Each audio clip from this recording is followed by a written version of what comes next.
want to thank everybody that's here today.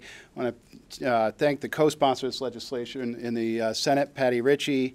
Obviously thank my colleague, Assemblyman Gary Finch from Cuba County for being here, who's also a co-sponsor, I believe, of this legislation. We have Teresa Woolson, who's really done a terrific job advocating for this legislation. She's down here pushing it today, has met with numerous legislators to try to get it through, and of course her family. Appreciate you guys being here.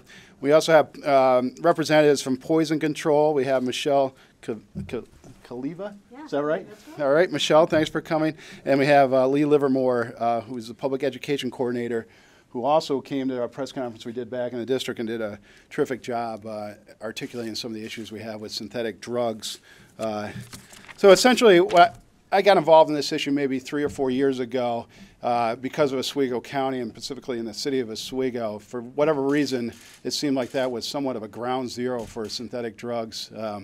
And the legislature reached out to me, some members of the county legislature, members of the health care community, and law enforcement saying, can we do something to try to get these drugs, synthetic drugs, off being sold and off our streets. So at that time, there really hadn't been much done at the state, but fortunately, a couple of years ago, the Department of Health did come out and say you can no longer sell these, but they did it by a special, I don't know what you'd call it, but a special proxy saying you can no longer sell it. They didn't really make the stuff criminal. What we're trying to do with this legislation is, one, make sure that this does fall under the criminal statutes, and two, be able to enforce certain laws, make sure that people aren't selling it under different names. So one of the problems with synthetic drugs is because they are synthetic, they're very easy to change the compound, the makeup of these. As we currently put drugs on the controlled substance list, it's done by formulaic rules or by their compounds. So what manufacturers of these drugs have done in the past is slightly change the compounds so they're no longer on the controlled substance list and no longer illegal.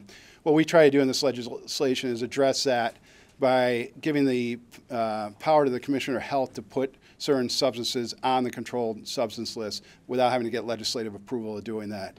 So essentially, when a manufacturer of these synthetic drugs comes along and they change the formula slightly, the Commissioner of Health can quickly adapt to that and quickly get it on the controlled substance list, so hopefully continue to make it illegal to possess or sell these synthetic drugs. The second big thing in this legislation is really mislabeling. As some of you may have heard, how these drugs were sold, they're very often sold as incense. We even saw once it was sold as foot deodorant. And so they're really mislabeled. They're not really being sold as, even though there's probably an understanding between the seller and a buyer what the purpose is, but they're not really being sold as drugs, or they're being sold as a safe alternative even to drugs.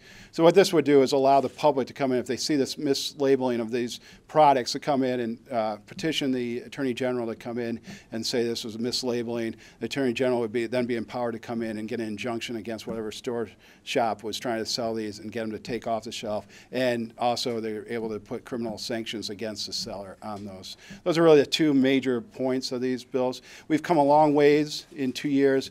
Unfortunately, with all these synthetic drugs, there's a mismatch of rules and unfortunately not enough legislation or laws out there to try to get them off the street. We're trying to do, in this bill, have a comprehensive approach that will, again, make sure that these drugs get off the street, they can no longer be sold, and no longer can be in possession, because they really are causing a lot of problems. And I think all these people are going to be able to speak to some of the problems either in their own personal lives or what they've seen through their careers. So with that, I'd like to invite Senator Ritchie to please come up and say a few words. Thank you. Synthetic drugs like bath salts and synthetic marijuana present a real problem to health and safety of people across New York State, and unfortunately we've seen that even in the counties I represent, such as Oswego County. This legislation helps us take the next step forward when it comes to putting an end to the use of these dangerous substances, as we've seen have the potential to cause violence, crime, and even death. Although state and federal regulations have been put in place to help stop the use of these substances, manufacturers are finding a way to get around it. I would like to thank the Woolson family and Teresa especially. Despite your heartbreak, it's wonderful to see you all here today, trying to make sure that no other family has to endure what that your family has. And I think that speaks volumes that you're here and in putting your time and effort into trying to get this legislation passed. And Assemblyman Barclay, want to thank you for taking the lead on this important issue and putting the legislation forward, and appreciate all the support from the advocates who are here today.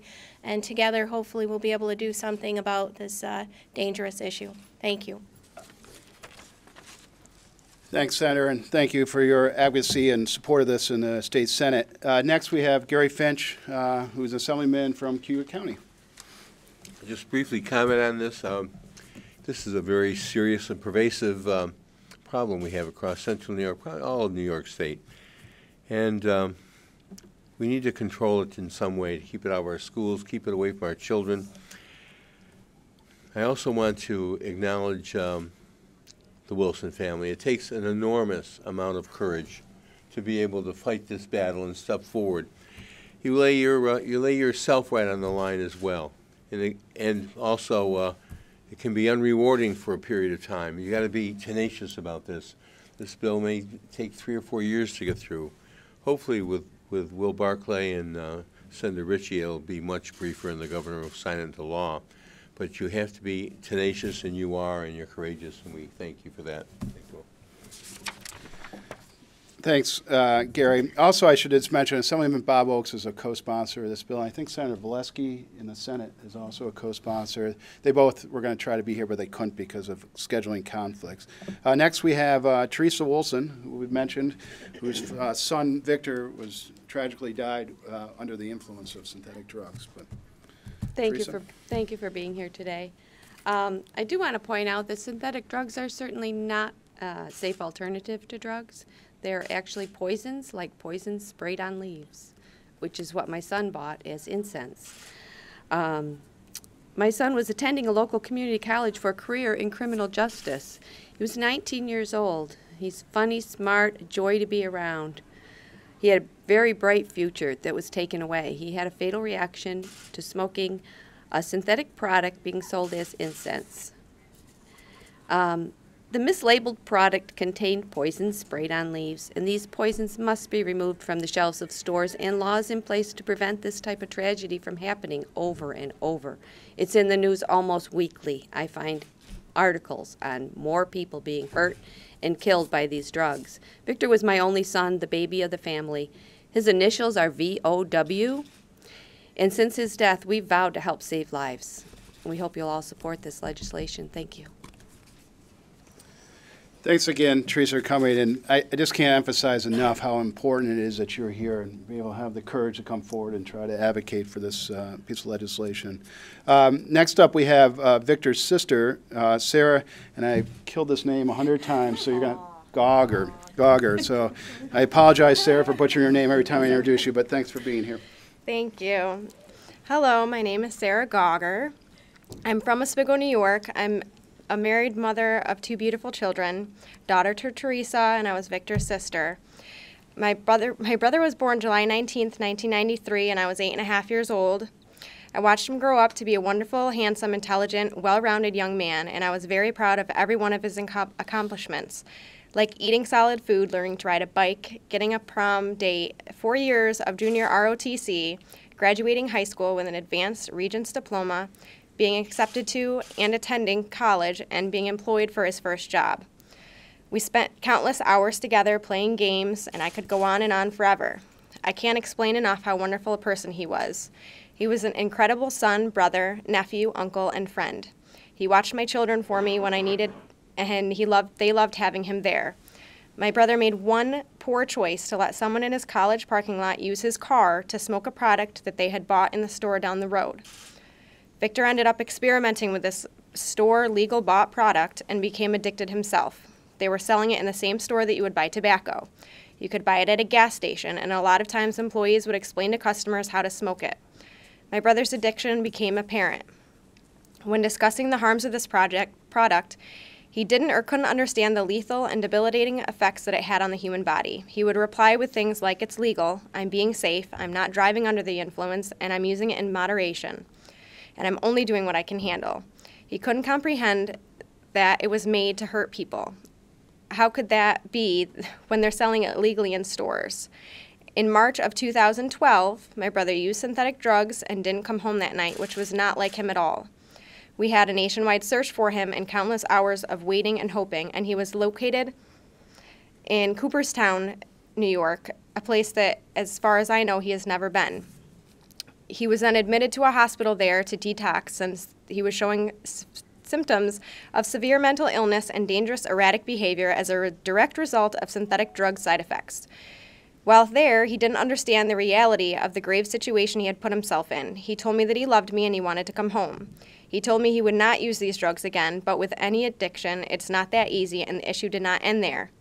After returning home and getting back into a routine, he seemed to be doing much better. Literally, while he was in the hospital, they had begun to ban these synthetics. By August, there were health department, state, and federal bans put into place. The bans were too specific to chemical compounds these products contained, which was deemed to not be safe. Those products containing those chemical compounds were to be removed from the shelf and not to be sold. So my brother was under the influence that he could not buy these products anymore. If everyone had followed the rules and cared about our community, that would be the case. Unfortunately, that was too naive to think. His friend told him in August of 2012 that the products were still being sold in a shop in Oswego where he had bought them frequently before. And on my mother's birthday, on August 9th, he said goodbye and that he would be home later. He went to that shop, bought the product, and his heart stopped the following day after hours of a machine forcing his breath in and out. On August 10th, my family and friends were gathered around him, trying to make sense of this horrible, unimaginable situation. He was 19 years old. When his heart stopped, so did mine. I could not imagine a world without him. After some time, coming out of the fog of grief, my family, headed by my mom, decided to do something about it. We do not want my brother's life to end there. We have started a nonprofit foundation in his name, the Victor Orlando Woolson Foundation, using his initials VOW. We are still vowing to save lives. Our foundation has a lot of different things that we want to help our community out with, but the first thing on our agenda is to push this new legislation, which is proposed by Assemblyman Will Barclay, through the Senate and Assembly and pass it into law as soon as possible.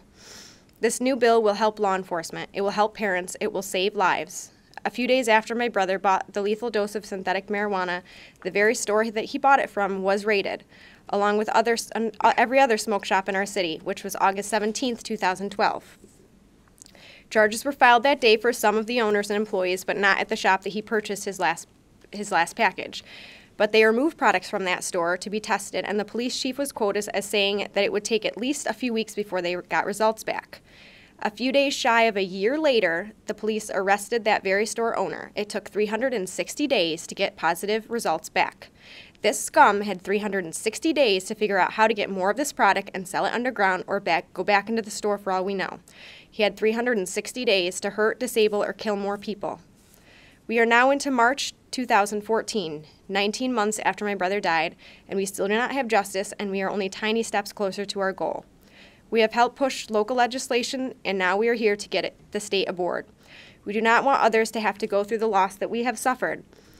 This new legislation would allow a lot faster process in getting the materials on the ban list and immediately off the shelves.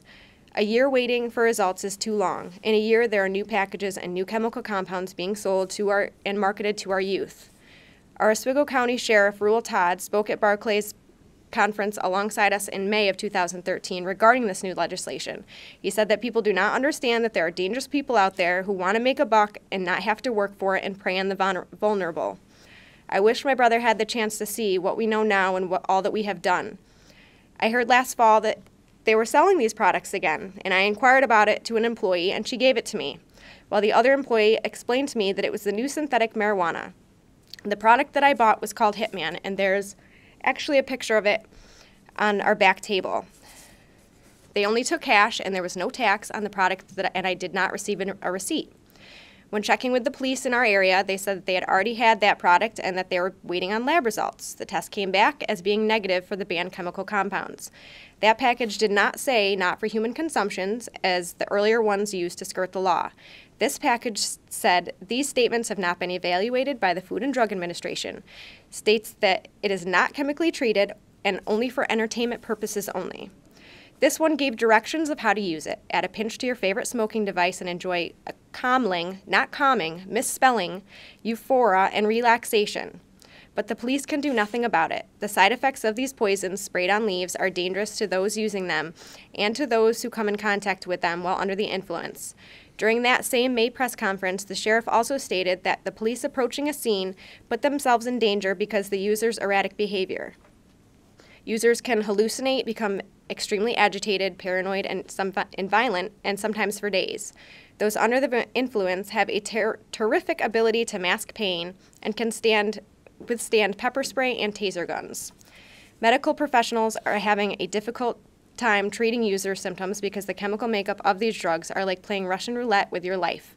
No one knows what's in one package or the next. Please support our cause and this proposed bill. Write or call your assemblymen and senators. This affects everyone's health and well-being. Those using, treating, or protecting need this bill passed. Talk to your children about the dangers of synthetic drugs just as you do about strangers. And educate yourself and others on this epidemic, and please support this bill. And if you'd like more information on our nonprofit that we set up in my brother's name, there's more information at the back table. Thank you. Great job, Sarah. Very moving testimony. Next, we have Michelle, the Administrative Director and Administrative Director. Sorry, that's Poison enough. Control. That's Yeah, I'm sorry. I almost said of Lee Livermore. Of Lee- I just want to say on behalf of the Upstate New York Poison Center at Upstate Medical University, thank you to the Woolson family. What you do helps keep us focused. It helps us remember what we need to be focusing on, what our efforts need to be, and thank you to the Assemblyman and to the Senator as well. This legislation is outstanding and so necessary. We have a significant drug problem in New York State, and synthetics are right there. Not the only drug that's being abused, but boy, it's out there. We had a really intense 2012 into 2013 year educating healthcare professionals and parents and students about the dangers of the synthetic drugs. People are clueless, and they continue to be clueless. They're dangerous. I'd like to tell you that we're 3 steps ahead. I believe we're still 3 steps behind. The people that are making this stuff are very, very clever. They configure it, they reconfigure it, they tweak it, and what comes out now is a brand new product, equally dangerous, equally scary, equally accessible. And I think that's the piece we have to keep remembering. This stuff is accessible. It's still out there. It may be known as a different name now, but it's the same stuff.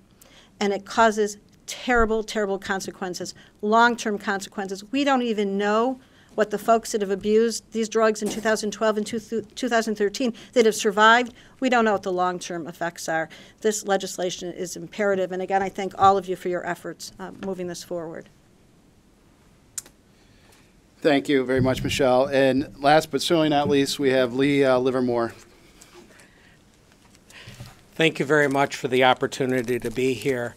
The Upstate New York Poison Center, on behalf of Upstate Medical University, as a cornerstone, a foundation of our commitment to the health of our communities, live to our purpose and our mission to prevent and reduce the number, the cost, and the severity of poisonings.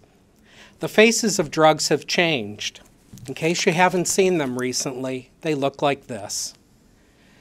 Imagine walking out your front door or going through your child's bedroom and finding what you think is a package of candy, and instead Scooby Snacks is synthetic marijuana.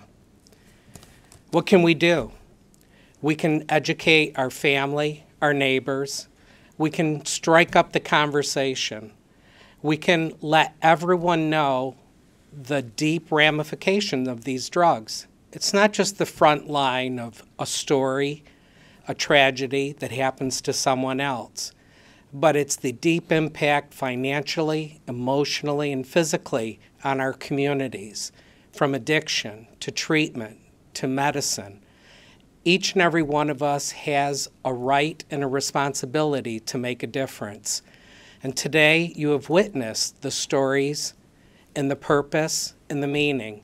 Now it's up to each and every one of us to continue this fight, to continue to strike against the drugs that are changing our lives, changing our communities. Synthetics have no place in our lives. They have certainly no place in our communities. Thank you. Thank you, Lee, and thank everybody that was here.